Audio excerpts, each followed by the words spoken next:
আজ তোমাদের মাঝে আমি ড্রাগন ফ্রুটের জেলিটা নিয়ে চলে আসলাম। এই জেলিটা আমি তৈরি করতেছি আমি ফালুদাতে ব্যবহার করার জন্য। এই যে আমি ড্রাগন ফ্রুটের জুসটা বের করে নিলাম, নিয়ে আমি একটা পাতিলে নিয়ে চুলায় বসিয়ে দিলাম।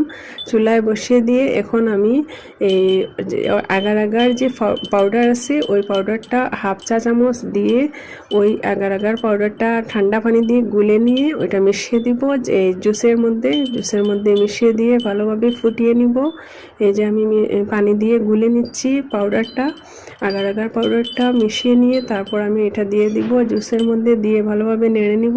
নেড়ে নিলেই কিন্তু আমার জেলিটা তৈরি হয়ে যাবে। এই যে পাউডারগুলো মিশে গেছে, এখন আস্তে আস্তে আমি জাল করে নিলেই কিন্তু মিশে যাবে। এই যে মিশে গেছে, এখন আমি এটাকে ফুটিয়ে নিব। ফুটিয়ে নিয়ে তারপর হচ্ছে আমি এটাকে একটা প্লেটে ঢেলে নিব। প্লেটে ঢেলে নিয়ে এই যে আমার জেলিটা হয়ে গেছে, এখন আমি এটা একটা প্লেটে ঢেলে নিব।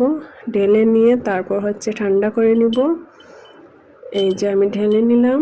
ঢেলে নেওয়ার পরে আমি চামচ দিয়ে ঠিক করে তারপর আমি এটাকে ছুরি দিয়ে কেটে নিব।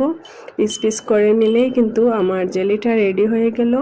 এই জেলিটা কিন্তু আমি বানিয়েছি হচ্ছে ফালুদাতে ইউজ করার জন্য। ফালুদার ভিতরে প্যাকেটে যে জেলিটা থাকে ওইটা যাতে খেতে না হয়, এজন্য আমি এই জেলিটা তৈরি করে নিলাম। কাল তোমাদের মাঝে আমি ফালুদার রেসিপিটা নিয়ে চলে আসব। এই যে আমার জেলি রেডি হয়ে গেছে, এখন আমি এটা রেখে দিব ফ্রিজে।